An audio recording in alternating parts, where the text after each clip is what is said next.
সাদাত তুমি কেমনে আড়াইশ ময়মনসিং বিভিন্ন ডিস্ট্রিক্টে গাড়ি দিয়া কেমনে খুঁজছ? তোমার লাগে প্রচুর মানুষ আমরা কষ্ট করছি, প্রচুর খোঁজাখুঁজি করছি, তোমার লাগে নিউজ করছি এবং তোমার জন্য পীরপুরের সকল মানুষ অনেক কষ্ট করছে।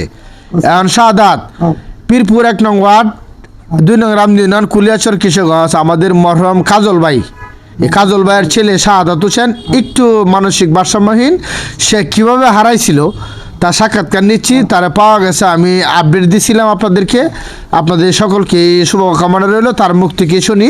দাঁড়া, এখন তুমি বলো কিভাবে তুমি কেমনে কেমনে কি করছো? আমি তোমার কমলাপুরতে চাইছিলাম ভাই, তামু ভাগলপুর স্টেশন, পরে 10টা মিলে গেড়ে পুলিশে ধরছে, সারে না বালবুকা দেওয়ার নাম মাইতে আইছি। পরে কোন ডিস্ট্রিক্টে গেছো? গেছিলাম তোমার বরিশাল, নেত্রকোনা, দিনাজপুর, পরে নেত্রকোনা 18 বাড়ি, রয়েছে সিলেট, রয়েছে তোমার ঢাকা, ঢাকা কমলাপুর। গাড়িতে ঘুরছি, খালি গাড়ি খাওয়াটা করছি না, মানে করলি একাইছিলাম বড়া আর কেউ কিছু খাওয়াইছে না? না, নিলে নিব বাল্য দূরে লেগে খাইছি না, বাইল দিয়ে লই যাবো খাওয়া। তুমি কি এই 3 দিন পরে না খাইছিলা? আর আমার যাচ্ছি শয়তানে খেলাতে গেলাম আদায় আজারে গেছো। বলে টাকা ছিল? টাকা আছে মানে তোমার 100 আছে আর 50 টাকা নিছে বাজতে, চেক করে পথ করে লিয়েছে। কেন নিছে? পুলিশ ওই। আচ্ছা, এরপরে লাস্টে ভৈরব কিভাবে আইলা?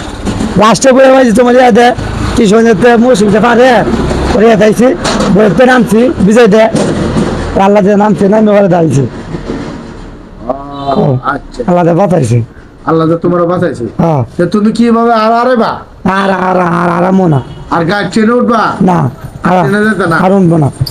তুমি যদি আরেকবার হারাও তোমার মা কিন্তু পাগল হয়ে যাবো। আচ্ছা দাও, সত্যি দাও, আচ্ছা আদার মনা কষ্ট করছে। আচ্ছা ধন্যবাদ। তুমি গাড়ি তুলবা না, কোনো যাইবা না, কিচ্ছু করবা না। আচ্ছা ঠিক আছে, ঠিক আছে, তাহলে ভালো থেকো। আচ্ছা, সবাই সালাম দাও বলে আপনারা সকলকে আমি আসসালামু আলাইকুম।